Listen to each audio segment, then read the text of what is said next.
Welcome to Daily Wisdom, Walking the Path with the Buddha, a podcast shared by David Roylance. This podcast is dedicated to guiding you to completely eliminate the discontent mind and the suffering it causes by attaining enlightenment. Learn and practice the teachings of Gautama Buddha that will guide you to fully attain a peaceful, calm, serene, and content mind with joy. To support this podcast, visit patreon.com/support Buddha or visit buddhadailywisdom.com, where you will discover a full range of courses, retreats, and online learning resources to assist you on the path to enlightenment. Now, here's our teacher to share more.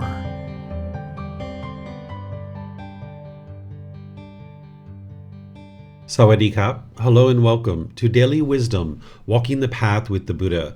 Today is our group learning program, and we're going to be doing loving kindness meditation together. This is part 2 of a 4-part series where I'm helping students to build up their loving kindness meditation practice.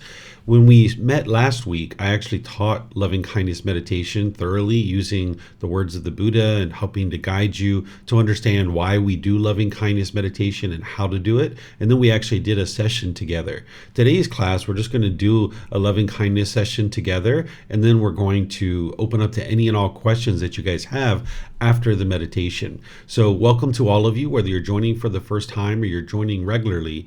The way that loving kindness meditation works is we start first with some chanting to ease into the meditation. You're welcome to join along in these chants. If you have learned these chants, you will find that there's a chanting sheet on our website. If you go to buddhadailywisdom.com and you click on the link for free books, down towards the bottom, you'll see the chanting sheet. If you haven't learned these chants yet, you can still follow along on the chanting sheet. And I'm going to be doing a 4-part series on the chanting to help students learn the chanting. In about 2 weeks from now, we'll probably start that. Or actually 3 weeks from now is when we're going to start that. So we're going to start with the chanting. Then we're going to do some breathing mindfulness meditation. I'll be guiding you in the breathing mindfulness meditation. Then there's going to be a period of time where it's just quiet and we're just meditating together, just a short little breathing mindfulness meditation, just to kind of prepare the mind for the loving kindness. Then I'm going to come in with these affirmations. These affirmations are meant to be done inside your own mind on the out breath. This is like, may I be peaceful. May I be safe. Affirmations like this. And you're going to hear me do these 4 statements, and then I'm going to do these rings where you're expanding further and further out, starting with this being who you are, and then moving farther and farther out until you get to all beings. After that, we're going to then go back to breathing mindfulness meditation for a short period. Then we're going to come out of that with some chanting. So essentially what we've got is like a loving kindness sandwich with loving kindness in the middle. Then we've got kind of the lettuce and tomato is the breathing mindfulness meditation. And then the bread holding it all together, that's the chanting. This meditation of loving kindness meditation is essentially to rewire your mind to be more loving and kind. While you'll hear me say things like, may mom be peaceful, or things like this, we're not trying to change mom during our meditation. We're not invoking any kind of special power or anything like this to try to change mom. We're not putting the expectation on mom or anything like that. What we're essentially doing is cultivating in our mind that we can have loving kindness for them, so that then when we're interacting with them through our relationship, that we can be more loving and kind. So one of the ways you can think about loving kindness meditation is it's like filling up your gas tank so you can have loving kindness permeating in your mind and filled up in your mind. But then where the real transformation occurs is when you go out into the world and you start practicing being loving and kind with beings around you. This is what's going to transform your mind away from anger, hatred, ill will, and all these lesser versions like frustration, irritation, annoyance. By the time you get to enlightenment, you don't even have the slightest dislike towards another being. If there's any dislike in your mind right now where you dislike other beings, this is because of the expectations that you have in your own mind, the wants, the craving, the desire. You want somebody to be this way, and if they're that way, you'll be happy. But if they're not that way, then you might dislike them, or you might be annoyed or frustrated or agitated. By the time you get to enlightenment, not only will you not dislike anyone, you won't have any bitterness or hostility or resentment in your own mind. If you're holding on to any of that, it's just harming your own mind. Sometimes what we do in the unenlightened state is we hold on to our anger and our resentment, thinking that somehow you're getting back at the other person. But in reality, it's kind of like holding a hot coal and trying to burn somebody else. That hot coal is just harming your own body. So it's the same thing if you're holding on to anger and hatred or any of those lesser versions in your own mind, it's just harming your own mind. So this entire path to enlightenment is to eliminate all that from the mind. And this loving kindness meditation is really targeting the anger, hatred, ill will, and all those lesser versions. It also helps you to eliminate any negative self-talk. If you have like diminishing, degrading talk within your own mind, it really helps you with that too. So it's important to keep in mind that you're not sending loving kindness to others. You're not trying to change them. You're not trying to invoke other people to be changing. You can't do that through your meditation. When you're meditating, it's a dedicated, active, purposeful training session to eliminate certain unwholesome qualities from your mind or cultivate certain wholesome qualities in your mind. So the unwholesome quality that we're eliminating here is anger, hatred, ill will, and all those lesser versions. And what you're cultivating as a wholesome quality is loving kindness, this genuine interest in seeing all beings be well, active goodwill towards all beings. So if you guys would like to join along, you're more than welcome. Keep in mind that these chants, they're not a rite or ritual or a ceremony or worship or prayer or anything like that. It's just to ease the mind in the meditation and get more benefit out of the meditation itself. When we get to the 4-part series on Buddhist chanting, which is going to start in about 3 weeks from now, then I'll teach you all about chanting and how it came about and the origins of it and why we do it today. And then, as I mentioned, we'll come in with the guidance for breathing mindfulness meditation. Then we'll go into loving kindness, then back to breathing mindfulness, and then out with the chanting. And then that's where I'll open up to any and all questions that you guys have. So if you'd like to take a position, either seated, lying, or standing, these are the 3 positions that are helpful with the loving kindness meditation. We don't typically do this one in the walking position because there is a walking position, but that one doesn't typically work out well with the loving kindness meditation. So I'm going to ease us into the meditation with the chanting, which you guys are welcome to join along in, and then I'll be back with the guidance. Arahang Samma Sambuddho Bhagava Bhutang Bhagavanang Apivateyami Savakato Bhagavata Tammo Dhammang Namasami Supatipano Bhagavato Sāvaka Saṅkho Saṅghang Namami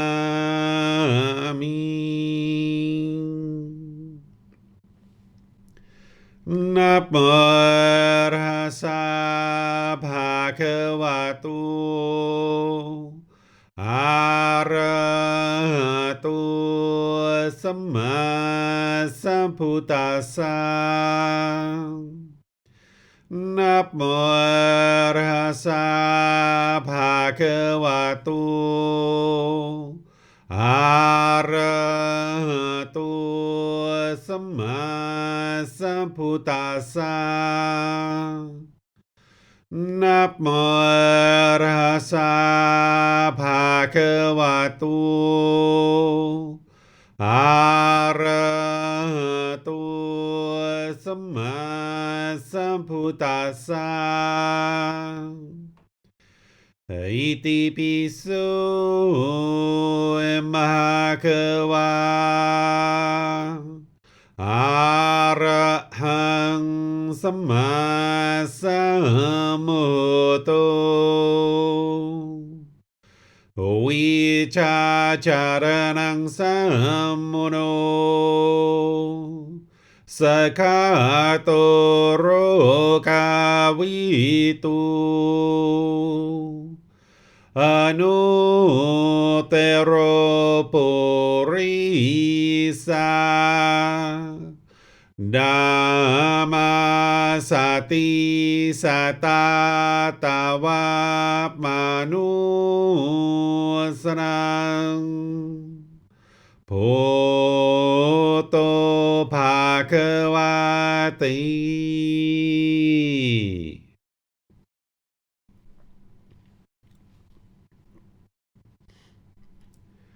Okay, with the lower body and hands and arms comfortable, and the upper body erect, just close the eyes and start breathing in through the nose and out through the nose.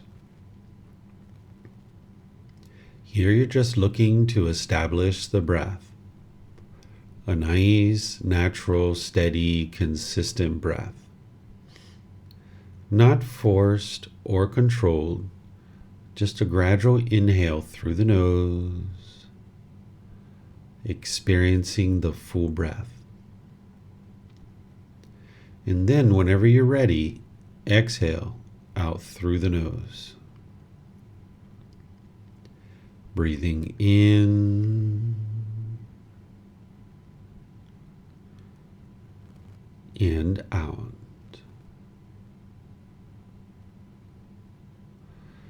Breathing in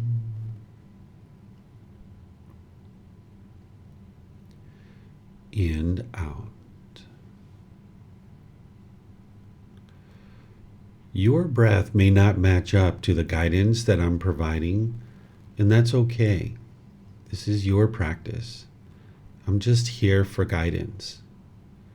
You can use this voice as a reminder that whenever you get to the next inhale, breathe in gradually through the nose, developing a nice, natural, steady, consistent breath. And then whenever you're ready, exhale out through the nose, experiencing the full breath. Breathing in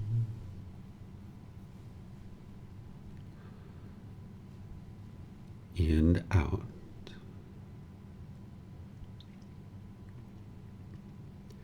Breathing in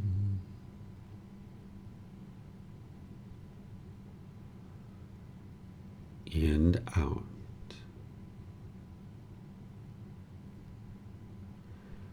With the breath well established, start fixating the mind on the breath, either the sound of the breath coming into the nose or the sensation of air moving over the skin into the nose. The breath is the present moment. Fixate the mind on the breath, the present moment. Breathing in and out. Breathing in and out.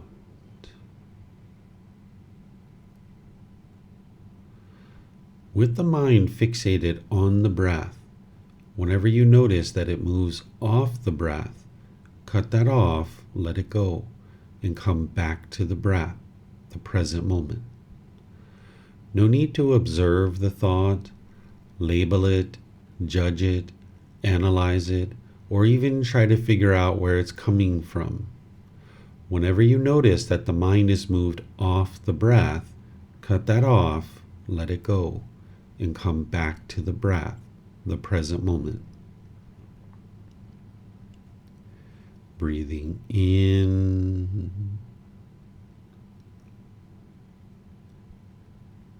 and out.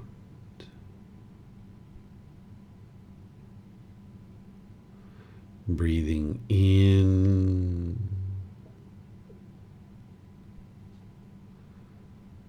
and out.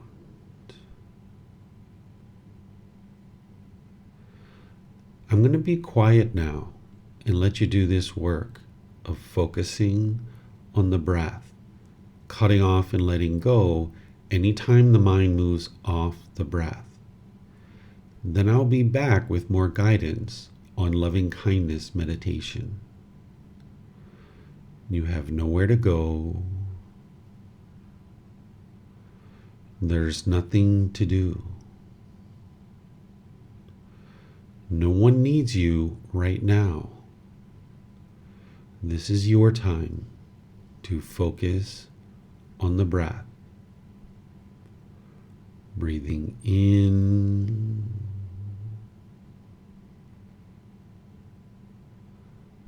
and out.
Continuing to breathe in through the nose and out through the nose.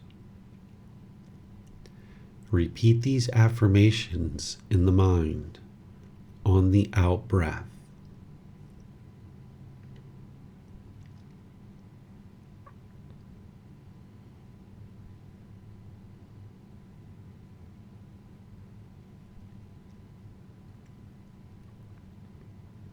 May I be peaceful.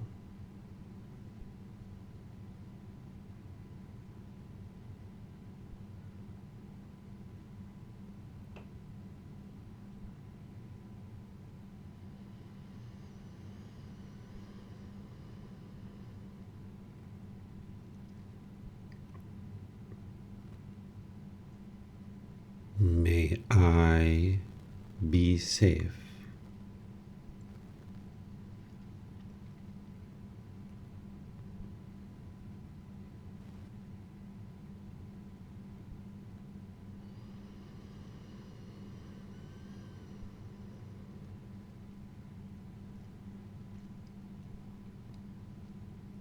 May I be well.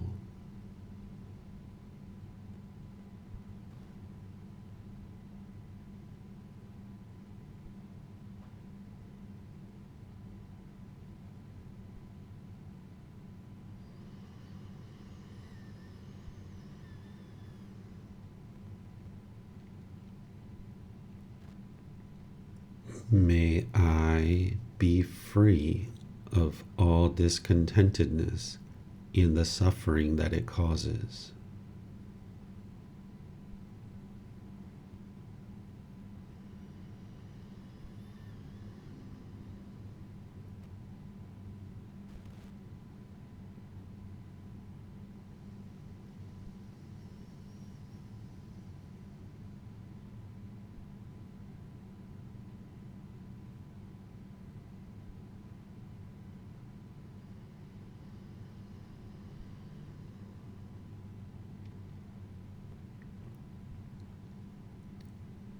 May mom and dad be peaceful.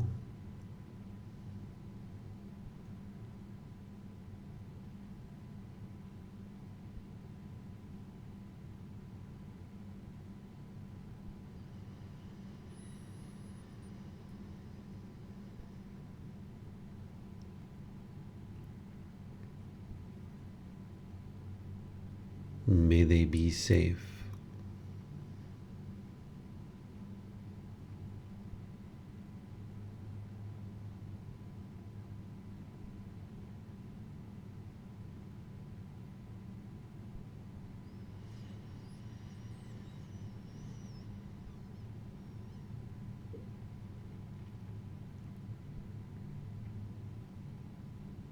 May they be well.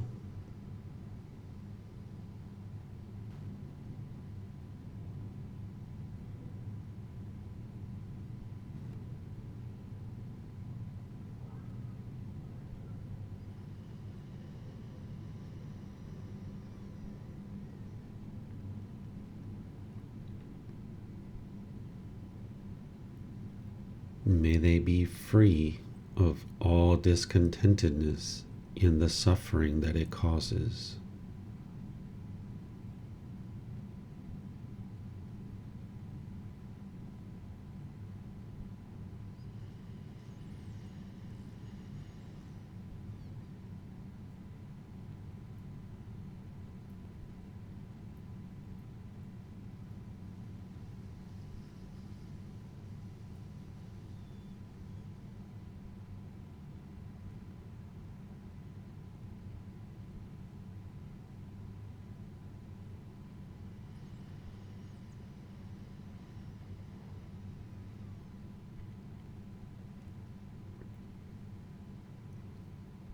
May my family, friends, co-workers, and neighbors all be peaceful.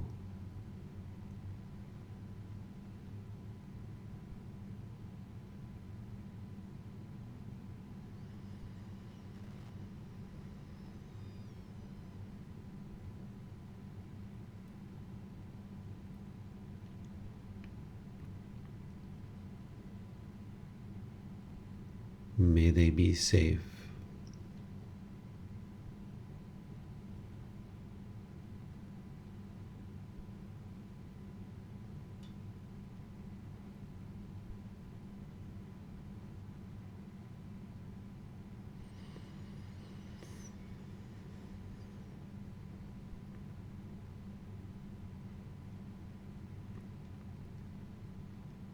May they be well.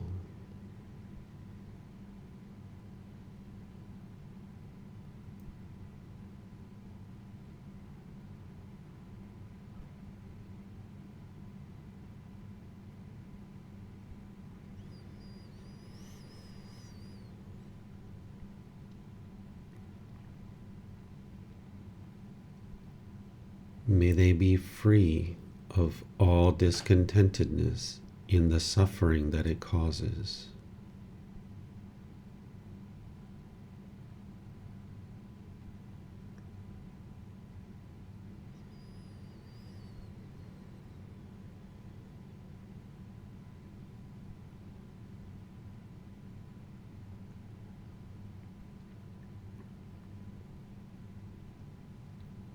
May all those who have harmed me be peaceful.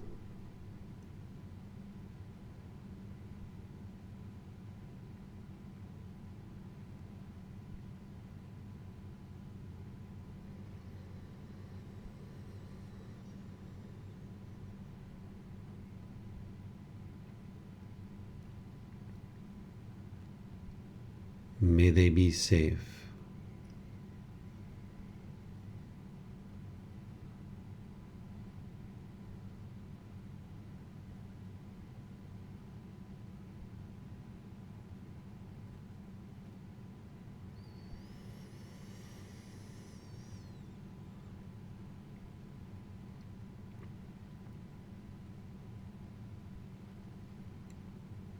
May they be well.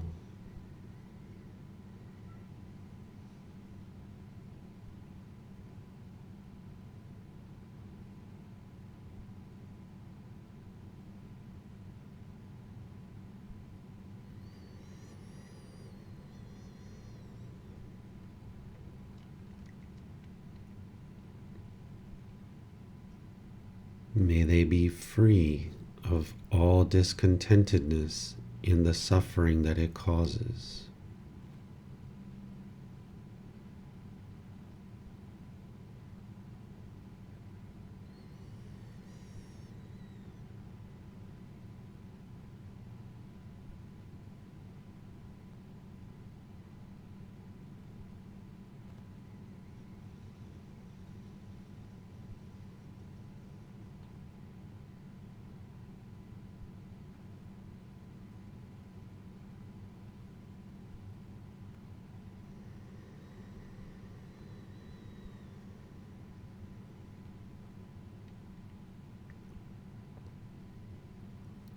May all those who I have harmed be peaceful.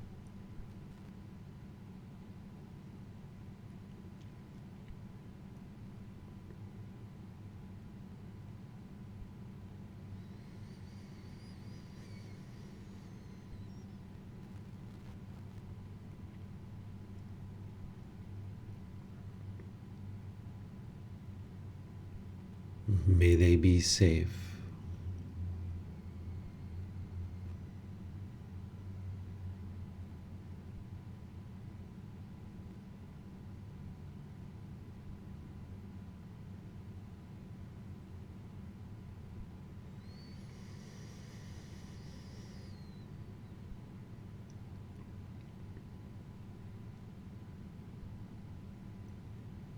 May they be well.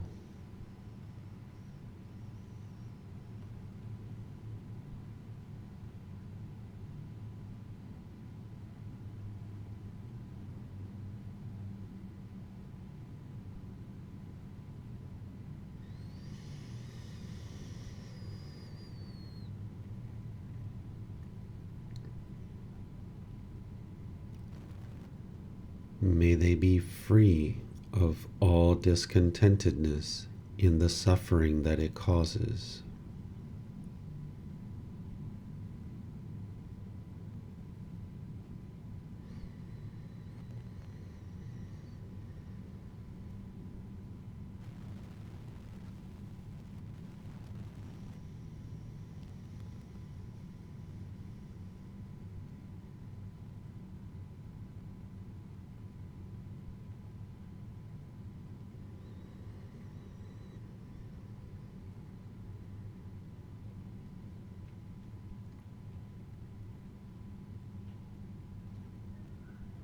May all beings, wherever they reside, be peaceful.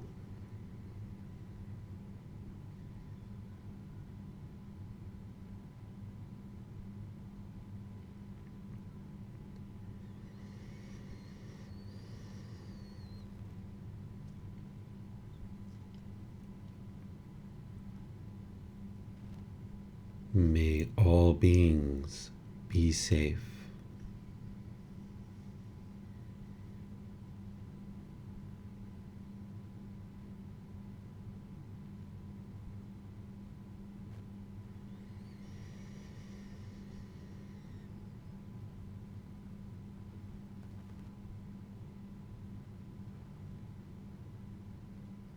May all beings be well.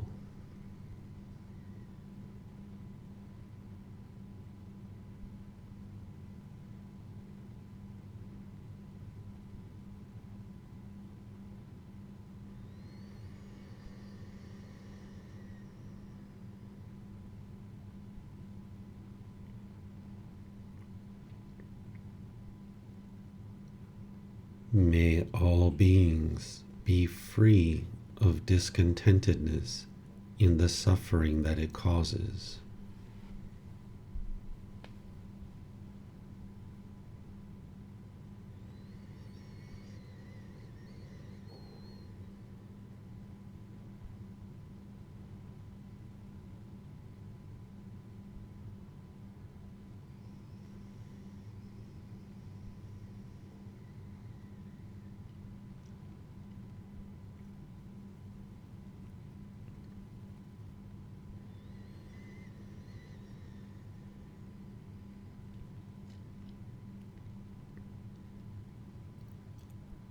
Now go back to breathing mindfulness meditation, focusing on the breath, cutting off and letting go anytime the mind moves off the breath. Breathing in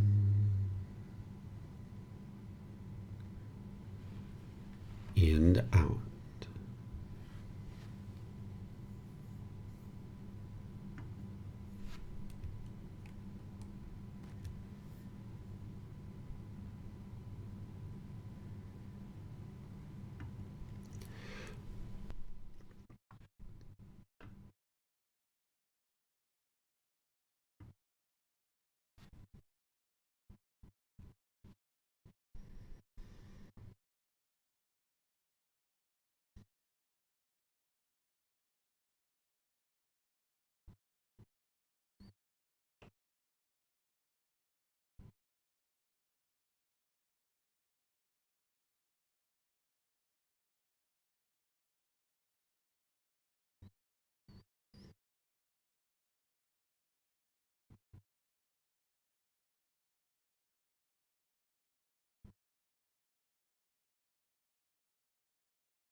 Arahang Sama Sambuddho Bhagava Photang Bhagavanang Apivateyami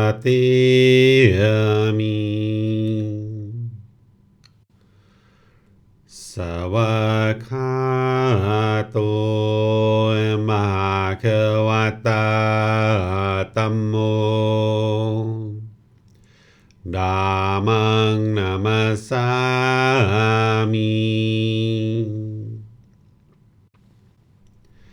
Supatipano Bhagavato Savaka Sangho Sanghang Namami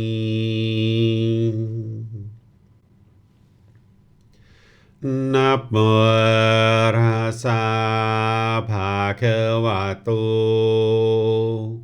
Arahato Sama Sambuddhassa Namo Rasa Bhagavato Arahato Sama Sambuddhassa Namo Rasa Bhagavato Arahato Sama Sambuddhassa Iti Pisu Bhagava Arahang Sama Sambuddho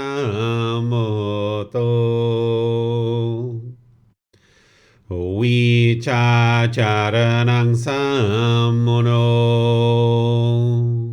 Sakato Rokavitu Anutero Purisa Dhamma Sati Satatawa Manusarang Poto Bhagavati.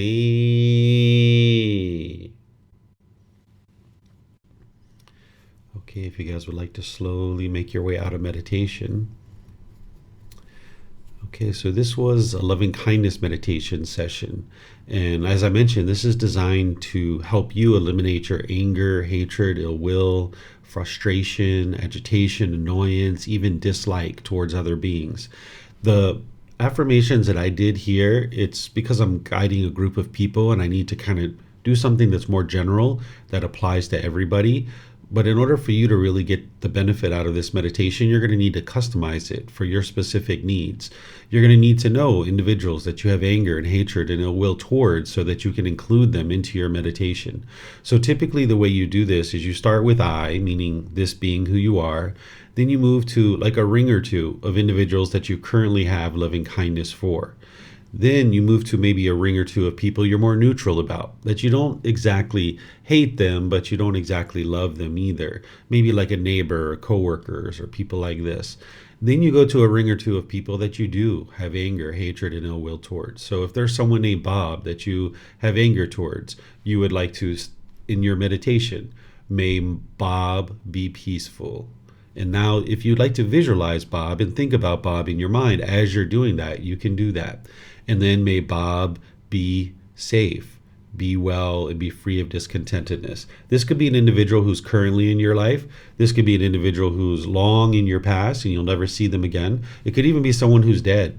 If your mind has anger, hatred, and ill will towards this individual, then you're going to be hindered from being able to experience the peace and the joy that is the enlightened mind. An enlightened being doesn't have any anger or hatred towards any beings whatsoever. So you'd like to cultivate this in the mind. And for those individuals that you're currently in relationships with, as you're cultivating this in your mind and you're around these people, you'll be more loving and kind in your relationships.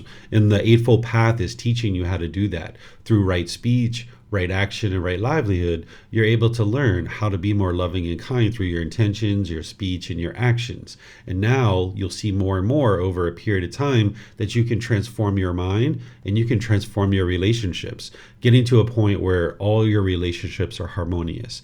An enlightened being doesn't have relationships that has bitterness and hostility and harshness or resentment. It just doesn't exist, that their mind just doesn't do that. And you do this gradually. It's a gradual training, gradual practice, and gradual progress that you're gradually wearing this away from the mind. And as you heard me there in the meditation where I said, may all those who have harmed me and all those who I have harmed, it's important to understand the difference between harm and discontentedness. Discontentedness is conditioned feelings, where the mind is experiencing pleasant feelings, painful feelings, or neither painful nor pleasant. It's based on craving, desire, attachment. When the mind's longing, yearning, and chasing after the objects of your affection, then when you get what you want, you'll get those pleasant feelings. When you don't get what you want, you get those painful feelings. And then there's those neither painful nor pleasant feelings. So this is what's being caused by each individual's own mind. Nobody can cause you discontentedness. And you can't cause other people discontentedness either. It's being caused by one's own mind, the craving, desire, attachment. But you can cause people harm. And people can cause you harm too. What harm would be is if you're being harmed physically, the physical body, if your material possessions are being harmed, or your reputation. These are things that can be harmed. And now when you harm other beings, this harm comes back to you. So there's been beings in your life that have harmed you. And there's certain beings that you've harmed as well. And what I'm doing here is I'm cultivating loving kindness and helping you guys to be able to do that for any beings that have caused you harm, because oftentimes with the mind's craving, desire, attachment, when someone has caused you harm, you might have anger and hatred or resentment towards them, thinking that they are causing your discontentedness. They can cause you harm, but they can't cause you discontentedness. And now any beings that you've caused harm to, you might feel guilty or shameful or other feelings like this, and this will help you to be able to let that go. So what I'm going to do is open up to any and all questions that you guys have. You can ask questions about the loving kindness meditation or breathing mindfulness. You can ask any aspect of the path to enlightenment, whether it's the Eightfold Path or any other aspect of the path to enlightenment, maybe personal challenges that you're having in your own practice. This is just an open question period. So even though we just did loving kindness meditation, you can ask questions about that, but you can ask questions about anything and everything that you would like to ask questions about. So the way that you can ask questions is put that into Facebook, YouTube, or Zoom in the comment section, and I'll be able to see that. Or in Zoom, you can electronically raise your hand and then unmute your mic and then ask any and all questions that way. So let me know what questions you guys have, if any at all, and I'll be able to help you guys. Looks like Leo has some questions. Go ahead, sir. Hello, David. Hello, everyone. Yes, my question. The past weeks, month, I have a bit struggling to observe the different sensations, and also with the different feelings. And I'm trying to find more clarity on that. For example, should I know every feeling that is arising? Like, should I be able to exactly say, oh, this feeling here right now is shyness, this feeling is shame, this feeling is guilt, exhilaration, and so on. So should I be able to make this distinction? Because I think I have difficulties with that. Exactly saying, what kind of feeling this is right now. And another question. Let me do one at a time, Leo. Let me just do one at a time. Right. So the answer to your question is yes. Ultimately, you need to get to the point where you can distinguish those feelings and know that those feelings exist. And then more and more, you would like to catch it as a bodily sensation and cut it off and let it go so that the mind doesn't experience that conditioned feeling. As long as you allow the mind to be wired to form conditioned feelings, then it's going to continue to do that. So through cultivation of your right mindfulness, your awareness of mind, you'll develop the 4 foundations of mindfulness, where you'll be aware of the bodily sensations, that early warning system alerting you that your mind's about to get conditioned feelings. You'll be aware of the feelings as they occur in the mind. You'll be aware of the condition of the mind. This is like, is the mind generally grumpy or irritable or cheerful, or what is the general condition of the mind over multiple minutes, hours, days? And then you're going to need to have awareness of the mental objects. Those are the 10 fetters, the symptoms that those 10 fetters are producing. But you need to gradually build up to that through developing your mind, through breathing mindfulness meditation, but then practicing mindfulness in your day-to-day life, where as you go out into the world, whether you're taking a walk down the street, whether you're riding a bicycle, no matter what it is that you're doing, whether you're at work or what have you, you would like to be practicing this awareness of mind. This is like a virus scanner that's basically always on, and it's just kind of looking over the mind, so that now if you notice any arising of bodily sensations associated with craving, desire, attachment, you can apply right effort and cut that off and let it go. But of course, you're not going to be able to do that every single time as you're just developing your practice. So you will experience some conditioned feelings. So if you missed it as a bodily sensation, you're going to need to cut it off and let it go there as a conditioned feeling. And if you miss it as a conditioned feeling, then you need to cut it off as a condition of the mind. If you notice for a few hours, a few days that you're grumpy or irritable, you need to be able to cut it off and let it go. And the way that this looks in day-to-day life is like if you're sitting there watching the news and you're noticing frustration starting to build, and you're starting to notice some maybe tingling in the body, some tightening in the chest, some heat in the face, you know frustration's about to arise, for example, or anger's about to rise. You would like to get up and redirect the mind. Go outside for a walk, or cut off the news, or go do something else in the house. Don't allow the mind to sit there and dwell in that discontentedness, because as long as you allow the mind to be wired that way, where it's continuing to experience these conditioned feelings, it's going to keep doing this over and over and over again. So you're going to need to develop all those 4 foundations of mindfulness so that the mind's aware of the bodily sensations, feelings, condition of the mind, and the mental objects. And this is a gradual training that the mind needs to develop. Okay. Yeah, thank you for that. And I need to know, yeah, as you said at the beginning, every feeling I should know, okay, now, right now, I have shame here in this situation. And this particular sensation, yeah, was leading to that. I should know this. Or is it not that important to really know that? To really...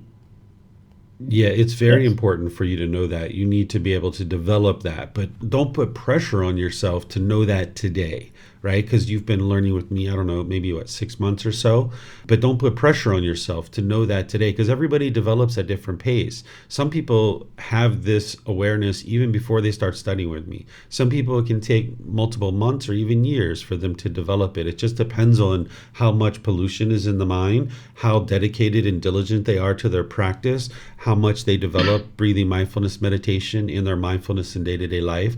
So yes, this is what you would like to develop, but don't put pressure on yourself to be perfect at that today. It's a gradual progression. Okay. Should I also learn the different feelings? Should I, because you sometimes have laid them out, right? Guilt, shame, fear, stress, anxiety, and so on, right? You have them laid out in your texts. Should I maybe observe these one more, read them, and yeah, maybe reflect on them, that I understand them and can distinction them more readily? You would like to know what each one of those feelings are so that when they occur, you know it. And there's other discontent feelings too, other than the ones that I've listed. I listed a good majority of them, but there's others as well, like embarrassment isn't in there, for example. Disappointment isn't in there, for example. Like missing somebody isn't in there. These are all discontent feelings that are being caused by craving, desire, attachment. So you need to be able to know what those feelings are, but when it's occurring, You would like to cut it off and let it go as soon as possible. You're not interested in sitting there and looking at the thought, observing the thought, reflecting on the thought. You would like to get to the point where the mind just responds. As soon as it notices the bodily sensation associated with discontentedness, boom, it just kicks in and does what it needs to do. And again, it takes time to build up to that. Okay. Mm-hmm. And then, by the way, once you do cut it off, Leo, once you do cut off either as a bodily sensation or feeling, that's where you'd like to look inward and figure out what was the craving, desire, attachment that led to this. What was the mind longing, yearning for? What was the craving? What was the expectation? What does the mind want that caused this feeling? So in the moment when you're experiencing either the bodily sensations or the feelings or the condition of the mind or whatever that is, you're not interested in mind staying wired that way. You'd like to cut it off and let it go. But then after your mind's regained its composure, then you start reflecting and looking inward and trying to figure out what are the cravings that led to this. And where you have challenges doing that, that's where you reach out to your teacher. Because just like you build a practice of doing meditation and developing that skill and ability, you need to develop that ability to look inward and be introspective and uncover your own cravings, desires, attachments. And it sometimes takes students 2, 3, 4, 5 times of doing this with the help of a teacher to be able to learn how to do that. But as you do it, you can do it and you can say, hey teacher, here's the situation, here's the discontentedness that I experienced, here's the cravings that I think that were in the mind, what are your thoughts? And then you get some confirmation for yourself. Or in some situations, you might say, here's the situation, here's the discontentedness that I experienced. I have no idea what my cravings were. Can you help me with this? And then we ask you questions to walk you through that to be able to see it. Okay, yeah, thank you. I sometimes I sometimes think that I can cut off sensations at the beginning, but I just don't know I'm not sure what kind of feeling would come out of that. So I cut them right at the beginning. But I'm not sure. For what this sensation? What would it lead? Would it lead to discontentedness? Would it lead to anger, or would it lead to whatever? I'm not sure of that. What about that? That's okay, Leo. As long as you're cutting it off at the bodily sensation, that's the ideal thing. You would like to cut it off and let it go there. And that's the best thing that you can do for the mind. As you've heard me share before, it's like preventing the water from ever coming into the boat. Because if you're out in the middle of the sea and you allow the water to come rushing into the boat, you've got a real problem to deal with. So you like to prevent this water from ever coming into the boat so you can smooth sailing wherever it is that you're going. Because once the anger comes into the mind, you've got a real problem to deal with. You got to get it out now, or the frustration or any other discontent feeling. So if you're cutting it off and letting it go as a bodily sensation in some cases, and you just know that there's discontentedness arising, but you don't know which individual feeling it's going to be, that's okay. Just cut it off and let it go. Preserve the mind and protect the mind. This mindfulness that we're talking about, this awareness of mind, that's the guard. The Buddha talks about it this way, and you'll see that. It's the guard. You're guarding the doorways. The doorways are the eyes, ears, the nose, the tongue, the body, and the mind itself. Because anytime you have contact through these doorways, if there's a craving, desire, attachment in the mind's going to see that contact as either agreeable or disagreeable. And if you see it to be agreeable, the mind's going to get those pleasant feelings. If you see it to be disagreeable, you're going to get those painful feelings. So your mindfulness or awareness of mind is guarding the mind, guarding these doorways to discontentedness, protecting your contentedness so you can protect the mind. So if you're noticing it as a bodily sensation, just cut it off, let it go, and then you preserve the mind and protect the mind, prevent it from getting that discontent feeling. Okay. But the goal or the thing that I know what kind of sensation leads to what kind of feeling, I haven't known that, right? Because I cut it right at the beginning, so I will not find out what sensation leads to what feeling. That's okay. You don't need to know that. If you're cutting off and letting go as a bodily sensation, that's what you would like to do. You're going to get rid of these. If you get to enlightenment, you're going to get rid of all these conditioned feelings, and your mind is going to be peaceful and joyful all the time. So you're not going to need to know oh, this bodily sensation leads to this particular feeling. In some cases, you're going to know that, but in other cases, you might not, and that's okay. So just cut that off and let it go. Okay, because that was actually my question at the beginning. So in general, it's not important to know it. Yeah, as you said, to know this sensation leads to this feeling or this feeling or this feeling. It's not so important. I don't need to figure out that to have a bigger picture of all this. I don't need that. You will know that in some situations because you will have gone through enough experiences where in some situations you'll know, that heat in the face, that's this frustration and anger arising, or that pressure in the skull. You're going to know that in some cases. But in other cases, you're not going to necessarily know, right? When you have that queasiness in the stomach, you'll know that's shyness that's about to arise. But in other situations, you're not going to necessarily know, and that's okay. Oh, okay. Yeah, thank you. Mm-hmm. Last one, or it's actually on the same topic. Like, can specific bodily sensations, which are associated with discontentness, be the source of different conditioned feelings?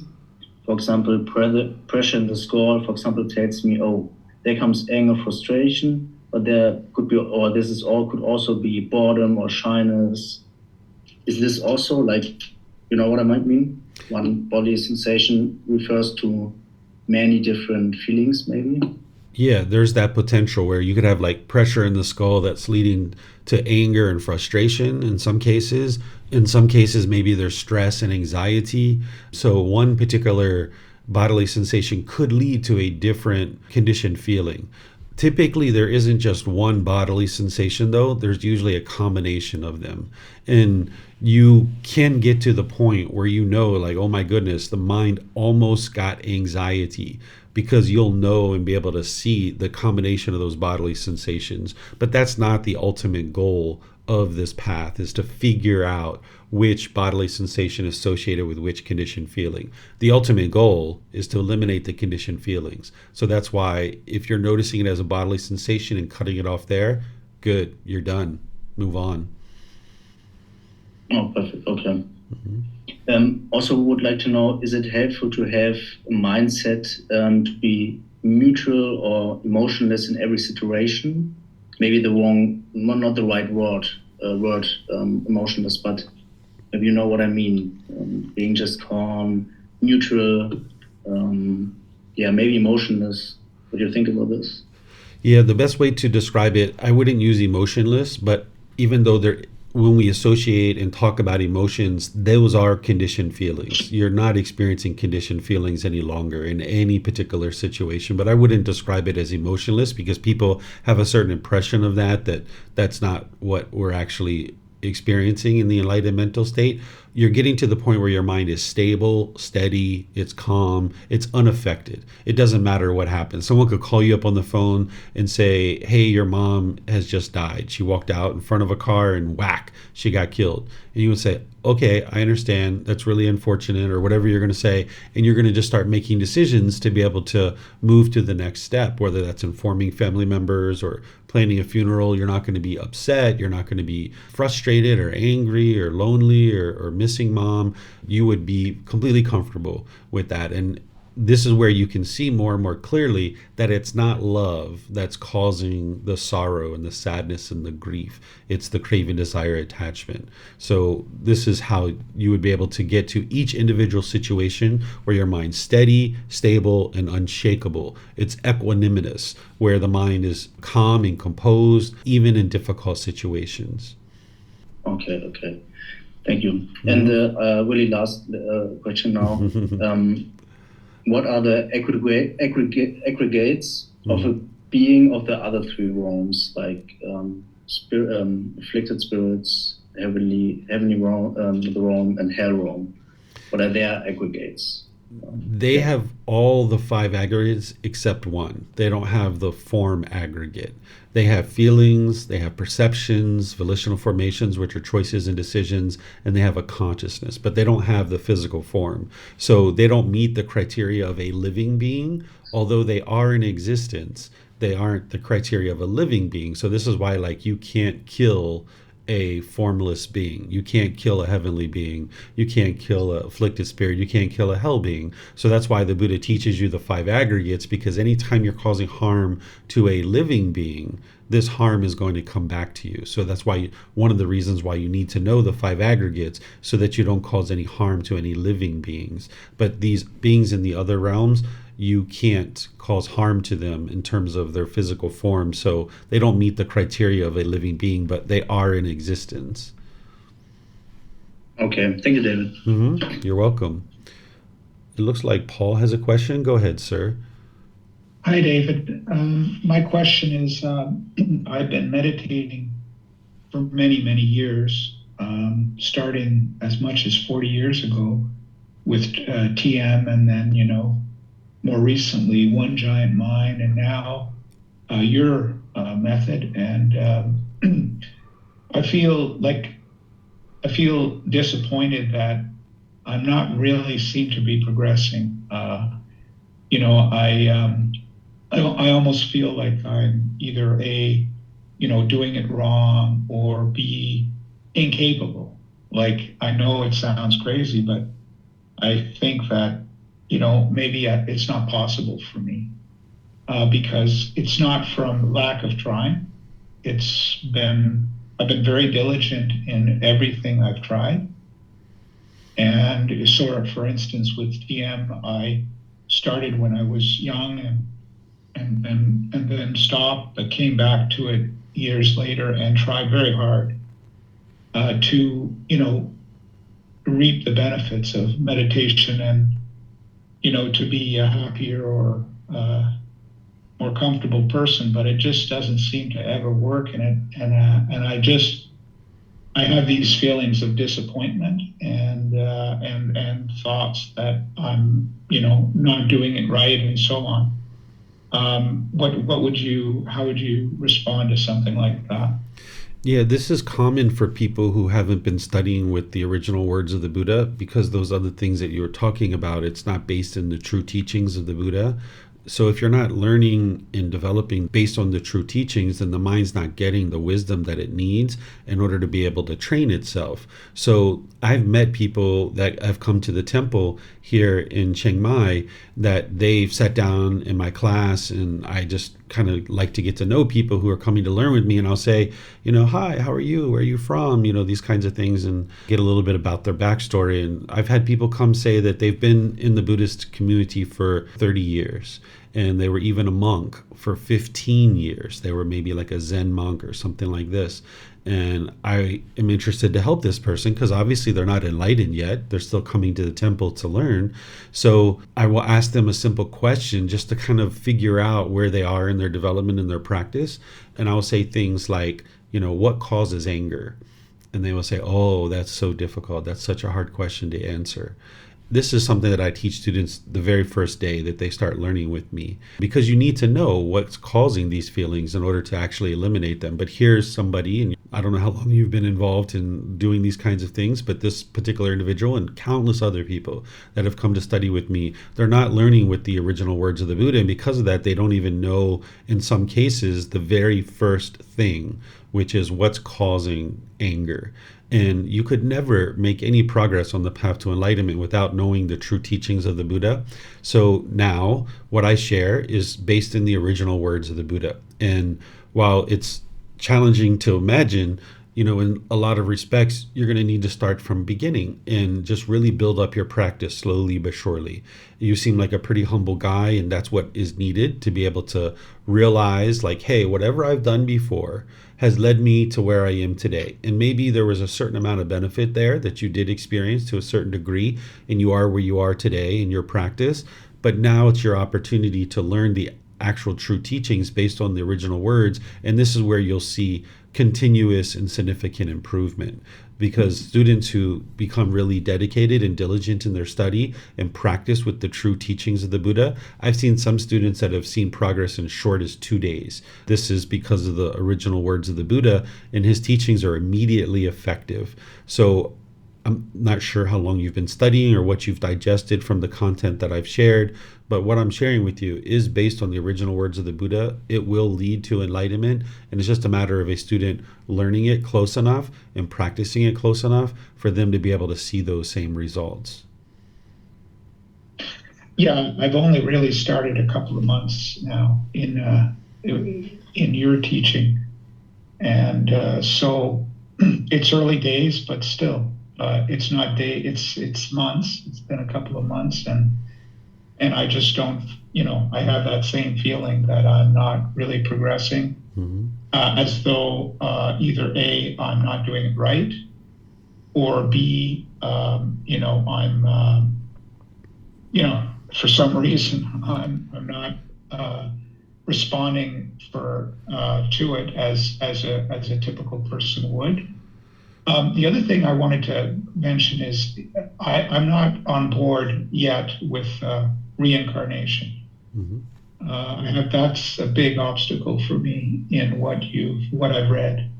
Is that causing? Is that limiting me? At least initially, if I can't get past that.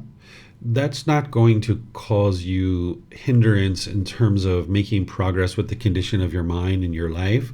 But let's talk about these things. One thing I suggest for you, Paul, is because you've had some background in some other areas and you are kind of just getting started, you might decide to schedule a personal guidance session with me, which is available at no cost. You can go to our website and you can schedule, and then we can talk through some of the real details of what's going on in your practice so we can uncover what's hindering you, and then you can overcome those. And it's best to do that in a personal guidance session so I can ask you a bunch of questions and you can share with me a lot of details about what it is that you're currently doing and what you're experiencing. So if you'd like to schedule one of those, that'd be great, because that's what I think would be most helpful for you at this point, is for us to really dissect it. It's kind of like lifting up the hood of the car, pulling out the wires, and let's see what's down in there so we can figure this out.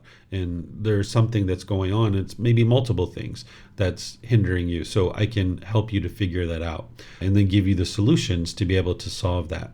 In terms of the cycle of rebirth, what some people are teaching isn't 100% accurate on this, because like the word reincarnation, this isn't the best way to think about what it is that the Buddha taught. The original word that he used in the Pali Canon is samsara, and this has been translated most closely to the cycle of rebirth. But there really isn't anything being reborn. When people talk about reincarnation, they typically talk about a soul that is moving from life to life to life, and you're the exact same being every single time, and it's just this soul that's continuing to go forward. The Buddha never actually taught this, because he didn't teach whether there is a soul or it isn't the soul. And this idea of a soul actually conflicts with his primary teaching of the universal truth of impermanence, and it conflicts with the universal truth of non-self. So if you're in environments where people are talking about reincarnation and associating that with the teachings of the Buddha didn't actually teach that. He taught samsara. And while some people are translating that as the cycle of rebirth, a better way to think about it is the cycle of new existence. Because the way he describes samsara is that it's a new existence every single time. It's a new body and it's a new mind every single time. And in the materials that I share, I give you multiple ways to independently verify the cycle of rebirth, because right now individuals are believing that they only have one life, perhaps in some cases, where some people know that yes, there is a cycle of rebirth, but oftentimes people just believe that they only have one life, and maybe that's just because they can't remember their previous lives. But if you learn the content that I share that helps you to independently verify the cycle of rebirth, there's 17 different ways that I give to help students independently verify the cycle of rebirth. But I don't suggest somebody does that up front. That's not something that I would suggest that you approach at this point, even though you've been dabbling in this area for quite a while. What I would suggest you do is really focus on the 3 universal truths, the 4 noble truths, the Eightfold Path, the 5 precepts, developing your meditation practice, and these kinds of things. Because what's happened in the past is in the past, doesn't matter anymore. What may or may not happen in the future, it's in the future, it hasn't happened yet. right now, you're in the present moment, your mind's discontent, you'd like to experience progress on the path. So if you focus on the core central teachings, that's what's going to help you to be able to experience progress in your practice. But then in the future, there's going to come a time where you're going to be interested to approach the cycle of rebirth and figure this out. And that would be a better time to do it after you already have all these core teachings under your belt and you're working forward and you're starting to already see progress in the mind. So some students get to this a year and a half, 2 years into their development. And I introduce students to the cycle of rebirth in the group learning program in chapter 20, but I don't actually really teach it until we get to volume 11 of the book series out of the 13 books.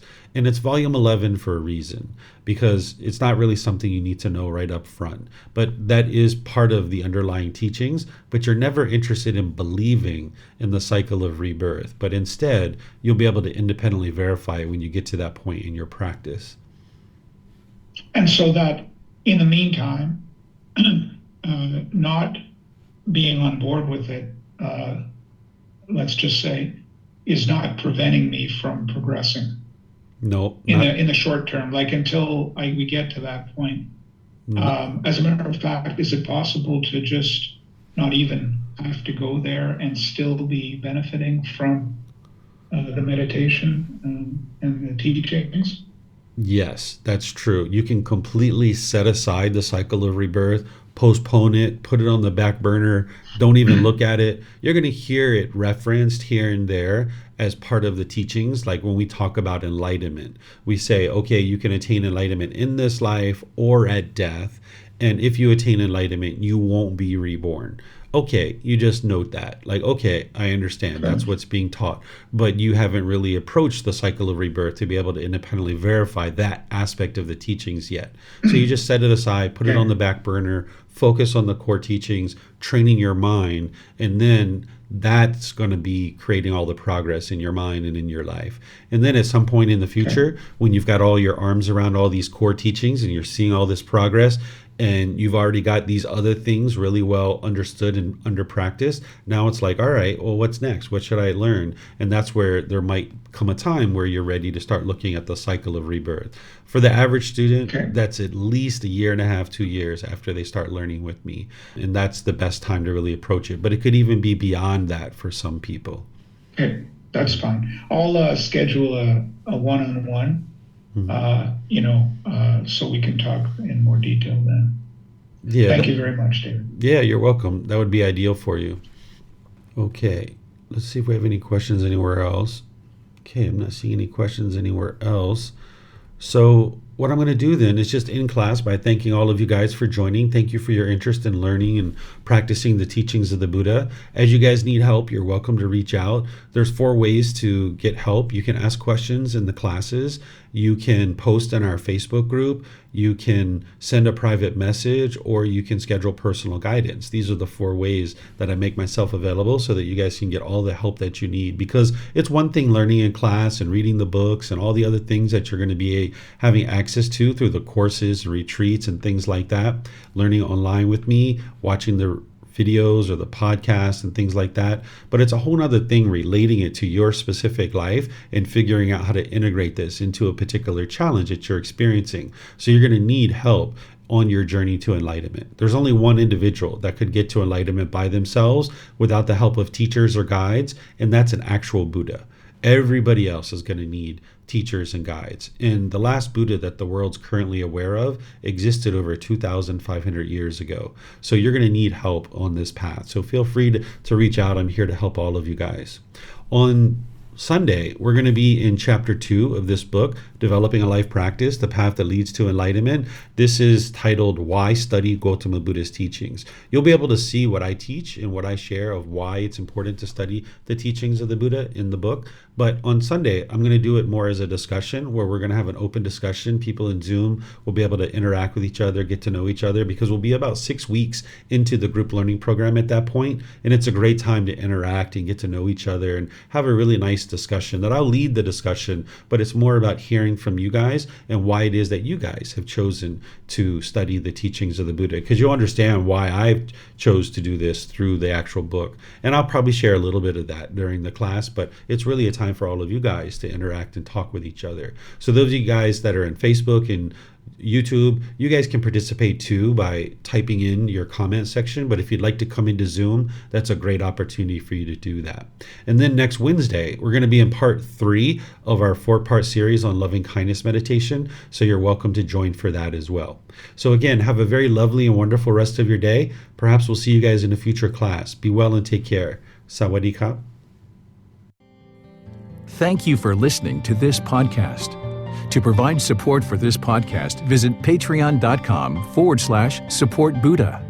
To access more teachings, visit buddhadailywisdom.com. There, you will discover a full range of courses, retreats, and online resources to assist you on the path to enlightenment. Remember to establish a daily, consistent meditation practice, along with learning and practicing these teachings. A well-developed meditation practice is the foundation in which to train the mind to attain enlightenment.